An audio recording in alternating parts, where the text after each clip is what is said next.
بسم اللہ الرحمن الرحیم الحمد للہ رب العالمین والعاقبۃ للمتقین والصلاۃ والسلام علی سید الانبیاء والمرسلین۔ عزیز طلبہ،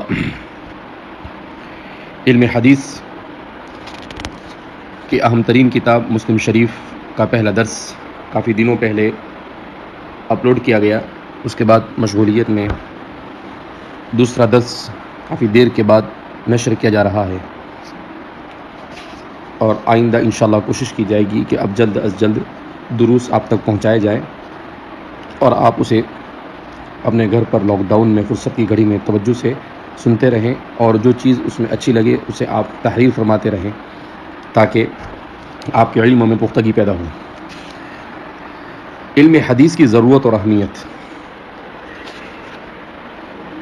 اللہ رب العزت نے دنیا میں انسان کو وجود بخشا اور انسان کو وَلَقَدْ كَرَّمْنَا بَنِي آدم کہہ کر اشرف الخلائق بنایا۔ اللہ رب العزت نے انسان کو وجود بخشنے سے پہلے نورانی مخلوق ملائکہ کو پیدا کیا جو لا یعصون اللہ ما امرهم ویفعلون ما یؤمرون کے حامل تھے، یعنی گناہ کا تصور ان کے ذہن و دماغ میں کہیں پر نہیں تھا۔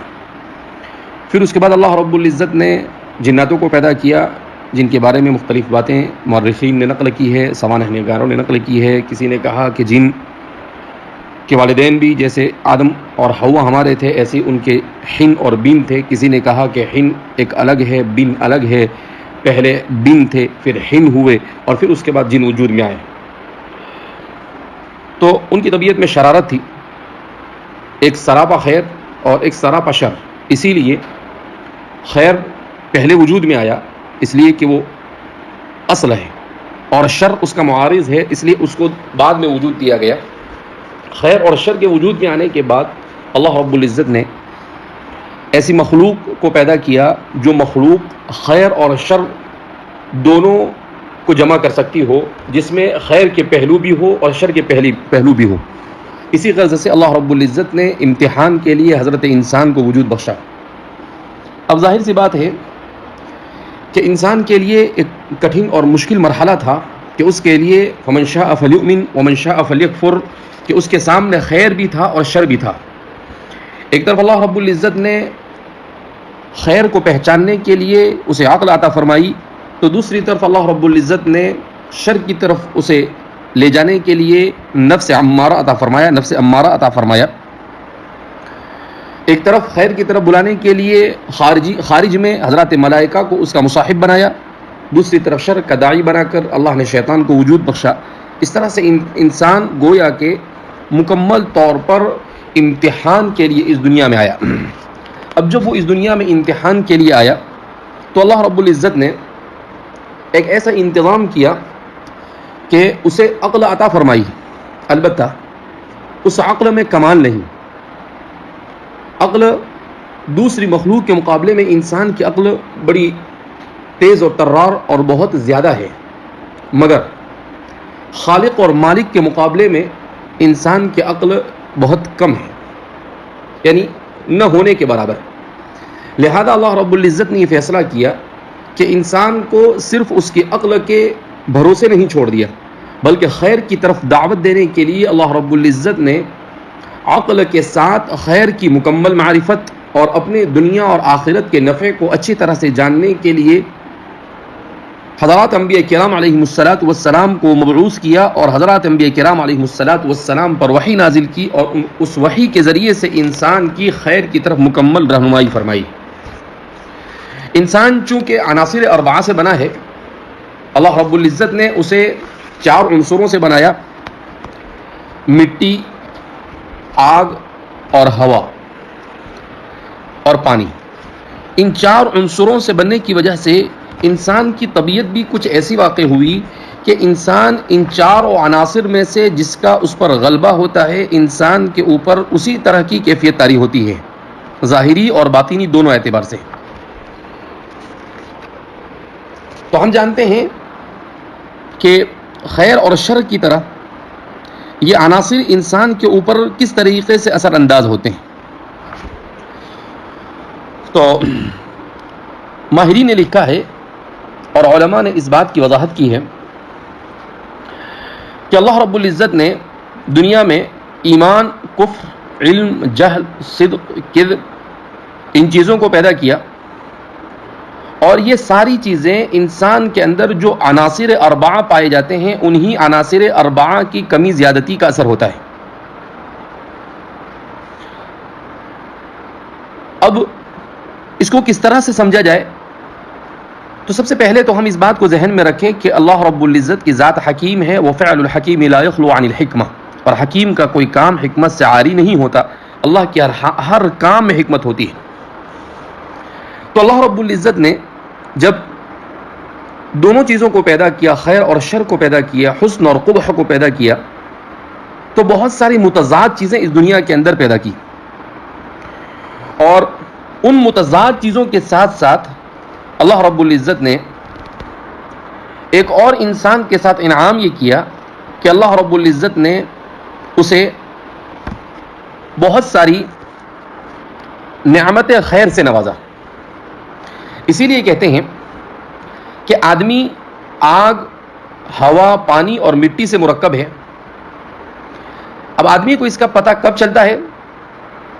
تو کہتے ہیں کہ جب انسان اپنی ہتھیلیوں کو رگڑتا ہے تو حرارت محسوس ہوگی. تو معلوم ہوا کہ اس میں عنصر نار یعنی آگ کا حصہ پایا جاتا ہے. اسی طریقے سے انسان جب اپنے ناخن کو اپنی چمڑی پر اور اپنی کھال پر رگڑتا ہے تو اس سے ایسا معلوم ہوتا ہے جیسے کوئی چیز جھڑتی ہے، کوئی چیز اس سے نکل رہی ہے. تو کہا کہ یہ عنصر تراب اس سے معلوم ہوتا ہے. اسی طریقے سے جب انسان کی ناک بہتی ہے، انسان کو پسینہ ہوتا ہے، تو اس سے اس کے اندر عنصر ماء کے ہونے کا پتہ چلتا ہے. جب انسان کے اندر اس کے بدن میں گیس کی کثرت ہو جاتی ہے تو ریح خارج ہوتی ہے جس سے عنصر ریح کا پتہ چلتا ہے. تو گویا کہ انسان میں ان چاروں عناصر کے پائے جانے کا علم تھوڑی سی انسان اگر اس پر محنت کرتا ہے تو اسے ہو جاتا ہے. انہی عناصر اربعہ کے امتزاج اور اس کے ملنے کو مزاج کہا جاتا ہے. اسی لیے علماء نے لکھا ہے کہ اگر ان عناصر اربعہ میں اعتدال نہ ہو تو مزاج میں فساد پیدا ہوتا ہے. مثلا اگر انسان پر نار کا غلبہ ہو جاوے، یعنی حرارت اور گرمی کا غلبہ ہو جاوے نار کا، تو عنصر نار کے غالب آنے سے اس میں حرارت پیدا ہوتی ہے اور اس کو بخار محسوس ہوتا ہے، اس کے بدن میں گرمی اور تپش محسوس ہوتی ہے. اسی لیے ہم دیکھتے ہیں کہ کبھی بخار نہیں بھی ہوتا ہے تب بھی انسان کا بدن کچھ نہ کچھ مقدار میں گرم رہتا ہے. انسان کے بدن میں اگر ریح کا یعنی ہوا کا مادہ زیادہ ہو جائے تو اس میں تورم آ جاتا ہے، یعنی اس کا بدن سوج جاتا ہے. اور اگر انسان کے بدن میں پانی غالب آ جاتا ہے تو اسے کثرت سے پسینہ ہوتا ہے. اور جب انسان کے بدن میں عنصر تراب غالب آ جاتا ہے تو اسے خارش ہوتی ہے، اسے کھجلی ہوتی ہے اور وہ ان جگہوں پر کھجالتا ہے. جس طرح سے عناصر اربعہ کے بدن میں ہونے کا پتہ چلا، عناصر اربعہ کے غلبے کی وجہ سے جو اثرات مرتب ہوئے اس کا علم ہوا، تو جیسے عناصر اربعہ کی وجہ سے انسان کے بدن ظاہری پر اس کا اثر ہوتا ہے، ایسے ہی اس کے باطن پر بھی اس کا اثر ہوتا ہے.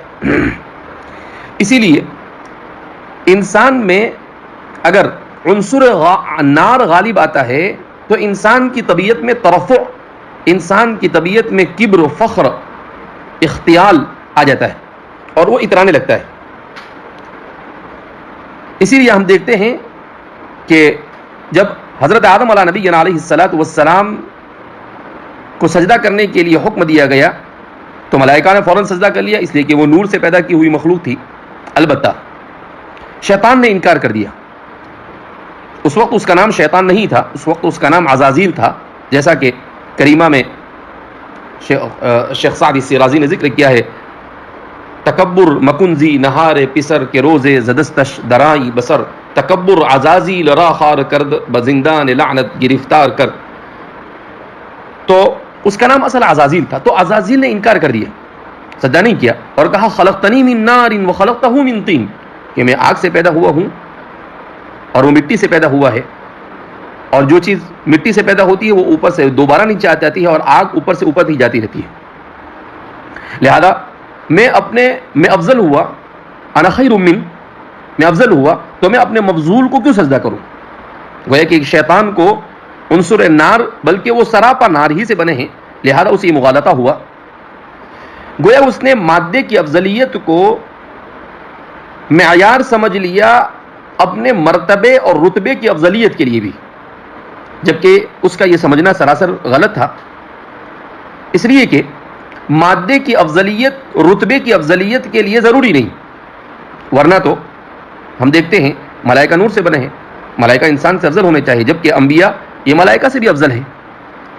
تو اس سے معلوم ہوا کہ مادے کا افضل اور مفضول ہونا اور رتبے کے افضل اور مفضول ہونے کے لیے ضروری نہیں.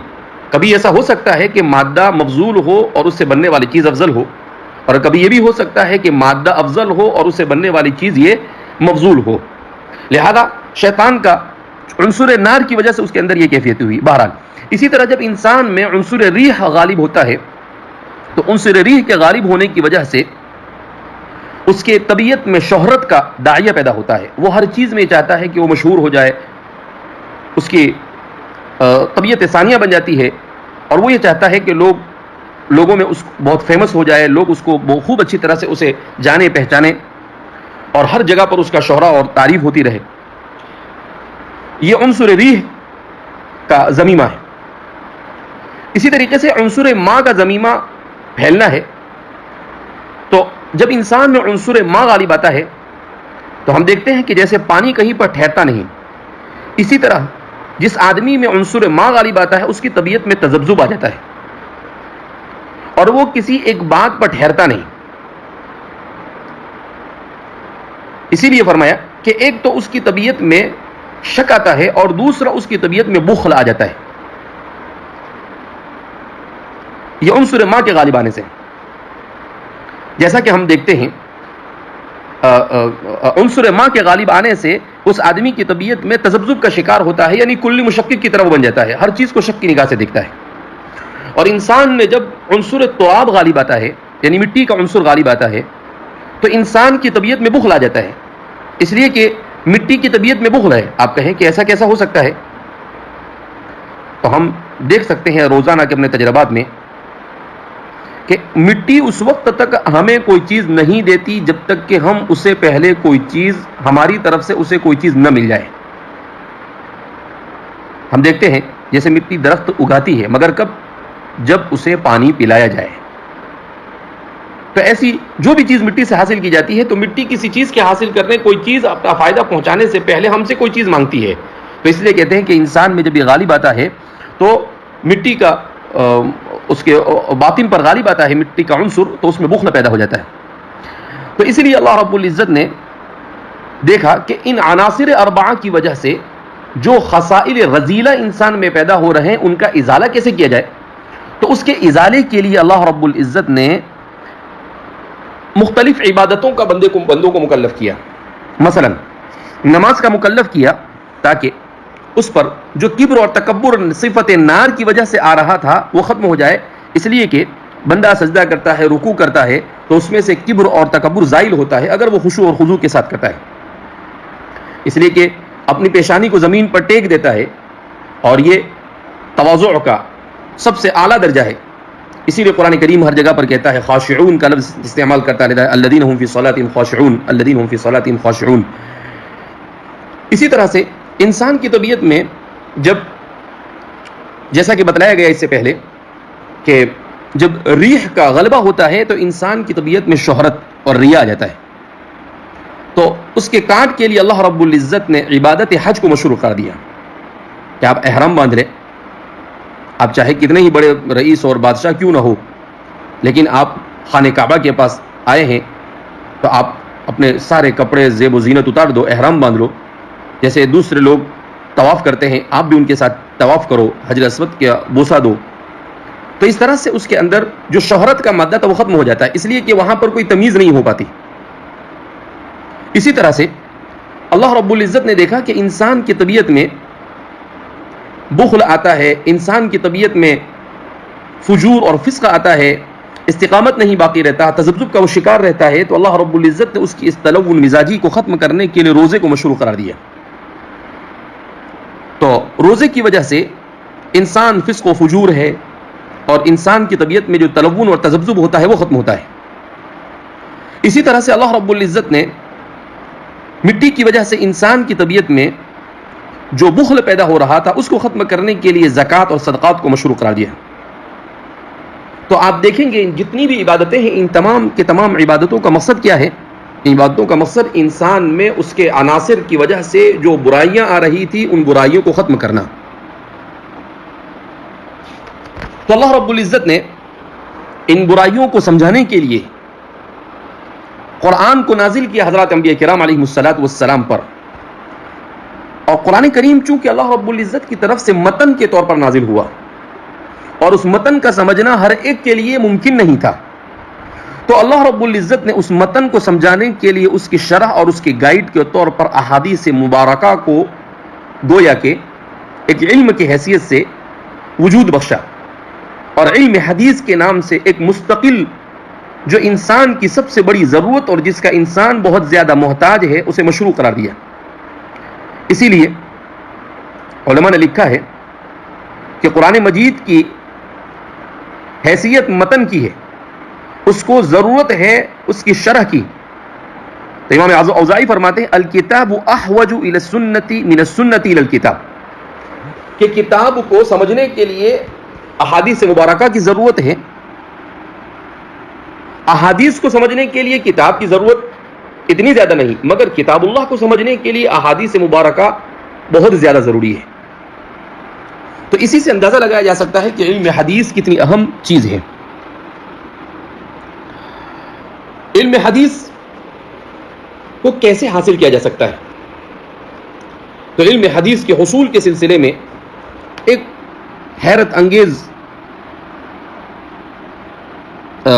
اقتباس میں آپ کو سنانا چاہوں گا. اب سے کچھ دنوں پہلے ہمارے ماموں حضرت جامع المعقول والمنقول حضرت مولانا مفتی عبداللہ صاحب مظاہری، جنہیں ہم اب نور اللہ مرقدہ کہنے پر مجبور ہے، یہ جو ابھی آپ کے سامنے عناصر کی تفصیل بتلائی میں نے انہی کی کتاب مباحث فی الحدیث و علومہ سے آپ کے سامنے گویا کہ خلاصے کے طور پر ذکر کی ہے. تو انہوں نے ایک اقتباس نقل کیا ہے اپنی کتاب میں الاشباہ والنظائر فی الفقہ میں الفن الثالث الفرق والجمع کے حوالے سے، کہ امام ابن نجیم نے، میں نے چند سالوں اس کو پڑھایا ہے، انتہائی حیرت انگیز کتاب، جس کے بارے میں میں کہتا ہوں کہ شاید اسلام کی تاریخ میں لکھی جانے والی کتابوں میں ایک حیرت انگیز کتابوں میں سے، اور ایک جس کو عجائبات کے درجے میں رکھا جا سکتا ہے ان کتابوں میں سے. اس کے حوالے سے آپ نے ایک اقتباس نقل کیا ہے جو بڑا دلچسپ ہے. وہ اقتباس یہ ہے: ذکر البزازی فی المناقب عن الامام البخاری الرجل لا يصير محدثا كاملا الا ان يكتسب 4 مع 4 ك4 مع 4 في 4 عند 4 ب4 على 4 عن 4 ل4، وهذه الرباعيات لا تتم إلا ب4 مع 4، فإذا تمت له كلها هانت عليه 4 وابتلي ب4، فإذا صبر أكرمه الله تعالى في الدنيا ب4 وأثابه في الآخرة ب4. رباعیات کا گویا کہ ایک سلسلہ بیان کیا جو بڑا دلچسپ ہے، تو انشاءاللہ دوسرے درس میں ہم اسے سنتے ہیں.